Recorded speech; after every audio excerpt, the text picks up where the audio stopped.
Hey, ain't we been through it all?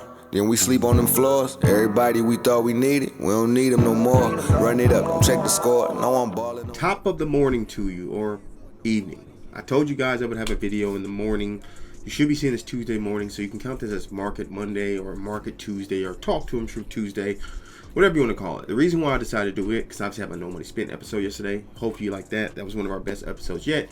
But because content doesn't drop till Tuesday afternoon, I figure if I do this Tuesday morning, this will give y'all a chance to look at the new content coming out, kind of know what I'm talking about. Because by the time you're seeing this, I'm probably asleep, but in a few hours I'll be awake working up the auction house, so we're going to talk about it. Game Changers coming out today. Homecoming Rewind is actually coming out today, so we're going to talk about both of those. We obviously have Story of the Weeks, we have College Football Fraternities Volume 4, and then Legends Unleashed. Right, so we're going to talk about the week that was. Obviously, going to talk about the week that's coming up. Not really to talk about the week that was, because it was a very bland week, if you want to be honest. But what I did last week, I'm going to apply to this week with Game Changers and hopefully Homecoming Rewind. So let's talk about it. All right, first things first, we got Game Changers. You've seen John Lynch, Chris Paul, Mark Ingram, Kayvon Thibodeau, Julio Jones, my Alabama GOAT, and Josiah Stewart. Now, EA, I don't know who's working on the content. I don't know. There's some speculations. You've had Mutt guys come over. Whoever it is, fire them respectfully, right? Josiah Stewart just got a 97 overall, which you guys seen in my yesterday's video. So why are we getting another 97? Can we just discuss this? This has happened multiple times over the last couple weeks where cars that already had a high overall get a same overall or higher, and sometimes the car's even worse than the lower overall. But out of these cars, man, I'm telling you, the only ones I'm looking like, Julio Jones with 97 speed is a monster. If I'm being completely honest. John Lynch with the 96 speed is okay. He's only going to be great if you get Gold Ball Hawk. They butchered Chris Paul. They absolutely butchered Chris Paul. I can't wait till he come back around one more time, and I'm going to show you guys. They absolutely cooked him. If you had Chris Paul's 89 overall, his change of direction is his biggest attribute. 75 zone on a 98 overall is criminal. Again, whoever's making this content, throw them in jail, lock away the key. We don't want them anymore, right? So this car would be great, but that 75 zone, you can't leave him by himself. You just can't leave him by himself at the end of the day. But kind of a mid drop, like I said, the John Lynch, I wish I had 97 speed. I get 2 Alabama GOATs, but to be honest, Julio's the best card of this drop, and we all know it's going to depend on abilities if the cards are worth a damn anyway. Now, Homecoming Rewind. We had a Homecoming promo earlier. They gave us a free, I think it was 92, either Joe Burrow, Jamar Jefferson, or Justin Jefferson, or Jamar Chase. They're getting Rewind cards. So we get a 98 Joe Burrow. Looks like fantastic in terms stat-wise. We're getting a Justin Jefferson. Again, stat-wise, fantastic. And Jamar Chase. The receivers are going to be the receivers. The big thing, they're getting Goldfield General, which I've heard, they're all right. Platinum Extender, which I assume this means platinum instead of gold. So, Platinum Extender, I'm still rocking DeMond Williams. Joe Burrow was a good quarterback earlier in the year. Now, Jamar Chase gets gold takeoff in sure hands. We don't know if they're going to be discounted or if you're just going to get him. They kind of screwed Justin Jefferson. I hope they end up giving him gold takeoff instead of sidestep. Because with gold takeoff and gold shifting, he would be the best receiver in the game, bar none.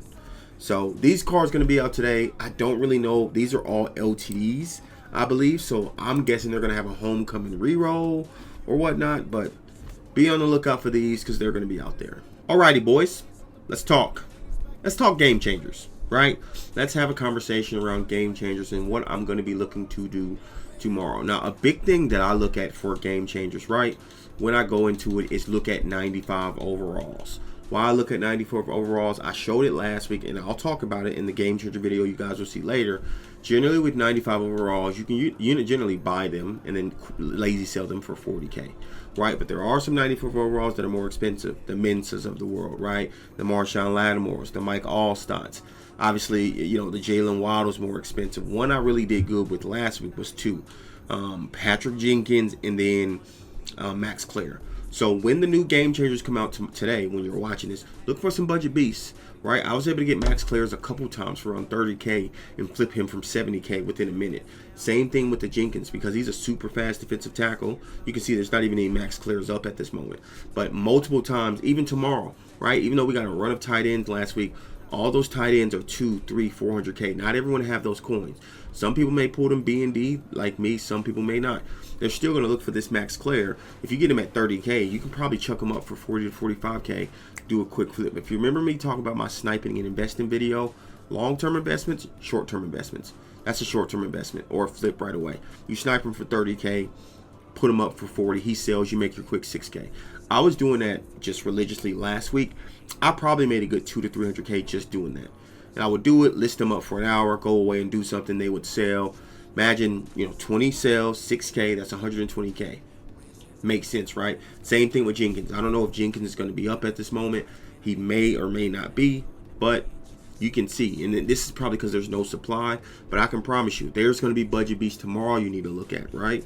Absolutely budget beats you need to tomorrow you need to look at. Now, that's something to look at. What some 95 overall budget beats, because there's always ones. Now, in terms of cards, what I'm going to be looking at in terms of value, right? Joey Porter, maybe, and it also depends on what happens with John Lynch. You can look at him under 200K. I really don't like him because he doesn't get gold ball hawk, but in the desperate need for the corner, I'm expecting CeeDee Lamb with Julio dropping tomorrow to crash. Now, he's like 200K right now. If he gets close to like 120, 130, you can kind of get him if you want to, but be mindful. Be mindful. It may take a little bit for him to rebound up because there's nothing, excuse me, special about him, right? He's a big name, and that's the reason what's going to carry him. That's the reason why these two are expensive, because they're big names, if I'm being completely honest. Now, Warren Sapp last week got down to 100K. As you can see right now, he's back up to like 150. That could be something, right? If he gets under 100K, don't be mad at that. Remember, the 97's minimums are 77K. If he gets under 100K, I can easily see him getting back up to 120, 130. You sell him for 130 after 100K, that's 17K profit, right? We look at some other cards. Joe Alt, I tell you guys all the time, I love 97 overalls at the minimum, specifically Lyman. Reason why Lyman will always have a value. If you get him at 77K, I did the same thing with Zach Martin during Legends. Got him during 77K. I sold him the same day at 100K. Right? So I made a quick 13K just like that. Right? Now, this depends on your coin stack, what you're going to be looking after.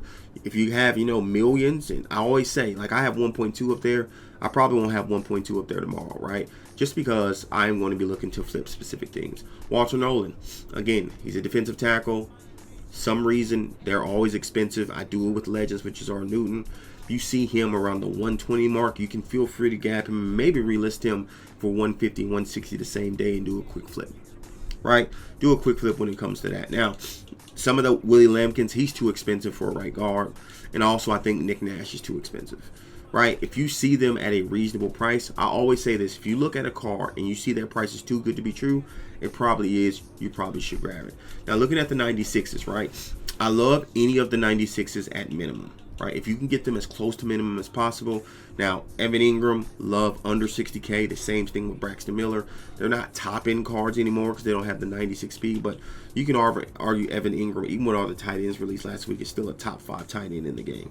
If you can get him close to 60K, I can easily see him rebounding to 80, 80 and a half without a shot of a doubt. And you can sell him right now. He's at basically 95K. I can easily see him at 60, 65K. You get him, you can probably relist him the same day for 80 to 90 and be good when it comes to that, right? Other cards you can look at, Brian Branch. Again, he's a safety. Problem is with the safety, he gets silver ball hawk. There's a lot of safeties that get silver ball hawk, but he is still good. Trent Williams, again, you get him at 47K. I don't mind him whatsoever, if I'm being completely honest. The same thing with any of these 96s. That's what it's going to be at in terms of investing moving forward, is if you can get higher overalls at minimum. And one, keep them for training, or two, you can flip the training if something comes out and training is needed, or you can lazy sell them for, usually 96 you can lazy sell for 70, 97s you can lazy sell for 100, right? Again, Will Anderson, high, Clinton Dix, Kalen Johnson, Connor Mays. Again, y'all know I love Lyman. If you get him at the minimum, I would not think twice about it. Buy him, relist him, because he is, I believe, still the second best center in the game to Jeff Saturday, I believe, who's in this same promo. So if you can get him, correct me if I'm wrong, so yeah, he's tied for second best in the game, and all the other ones are around his price. So if he gets the minimum, this tells you he'll at least rebound to 80, 85K. Remember, minimum is 49K. You sell him for 80K after tax, you're looking at 23, 24K, right? So that's when it comes to that. In terms of game changers, looking for minimum cards is what I'm going to be looking for, and I will be flipping 95, 94s, even 96s. If I see a 96 at 49K and I know it's not a desirable one, I'll take it, flip them for 70K, take my 14K from that and run. Right? There's not going to be many more investments holding for 2-3 days, just because these cards are rebounding so quickly, unless it's one of those high overalls. But again, I did the same thing with Keenan Allen on Legend Sunday, is that I was buying for 200K, listing for 260, they were selling right away. I did 3 of those. I made a quick, like 120K in a day on that. So now, stories of the week. It's stories of the week, man. I don't know, in terms of investing, I'm always scared with this promo, because these LTDs are so expensive, and then the set cards, they don't stand out because they don't get the abilities, and no one's really using them like that, right? So look, if you want to invest in story of the week, I obviously do a video on it every week, but I'm going to stay away from it, if I'm being completely honest. When it comes to fraternities, I still love any fraternity card at the minimum. I've sold a bunch, right? And I'll show you guys my auction house right now. I have sold, which is going to show my bid, sorry, went to the wrong one. I've sold a bunch of fraternity players at 100K. You can see I still have some listed for 2 hours right now, but you can see there's my Corey Coleman from 119, got him for 80K. I got Joe Thuney for 49K, showed him for 17. But you can see there's 100K, there's 100K, there's 100K, there's a 134, there's 100K, there's 100K, and each one of these I got at the minimum, right, which was 77K on the day fraternity came out. And you can see, if you calculate this, I made an average at least 13K on this one. On the CJ Allen, I cleaned out big time. So that's something to look at moving forward, is investing at minimum, because if it's at minimum, you can't lose until the price floor drops, at least. And that's Market Monday/Tuesday. Obviously, Legends is still a thing, so I'm not really going to talk about Legends right now. I still have some Legend investments. The Legends investments are the same. They're just not as prevalent now as they were on Sunday. I told you guys in my Sunday video that unless something really screamed to me, I was not investing in it. And that's why I have the 1.2 million up there. I did get some Legends at the super duper low. Like I told you guys, Zach Martin I got at minimum. Most of the Legend cards I got were at minimum. So with me getting them at minimum, there was no risk in me buying them at all. You guys remember, if you watched the video, I pulled the Tariq Woolen, ended up selling him for 140, so I actually broke even on that. I sold, as you can see, my Corey Coleman's for like 120, even after getting them at 80K. So yeah, man, I'm just chilling right now. We'll be back later for game changers. Like I said, you guys should be seeing this in the morning. Hopefully this helped y'all with y'all game changers. I want to say this though, is that the next couple, you'll see this video, and I'll talk about it more in my next video, that Australia is going to be going through a cyclone. Alfred is what they call it, if you want to Google it. So the next couple days, I may not be active on Twitter. The recruit bundle a day and all that stuff may be in jeopardy, but Discord I may not be active because I may not have power. So if I don't have power and I don't have service, I was going to communicate. I'll check in as soon as I can. So prayers up. I appreciate you boys. Hopefully you guys, if you got to the end in this video and heard that message, nothing's going to happen. I'm going to be good, but obviously I won't be able to connect with, you know, the virtual world and the social world, because obviously I'll be dealing with a natural disaster. So don't think it'll be anything crazy. I'm not in direct line of it, but I will be getting a lot of wind and rain hitting my way, which I assume it's going to knock out power, you know. So I've prepared to the best of my abilities, and me and my family. So yeah, prayers up, boys. But hopefully, you know, at the end of the day, you guys' game changers packs cook, and I hope your investments cook as well. So I appreciate you, boys.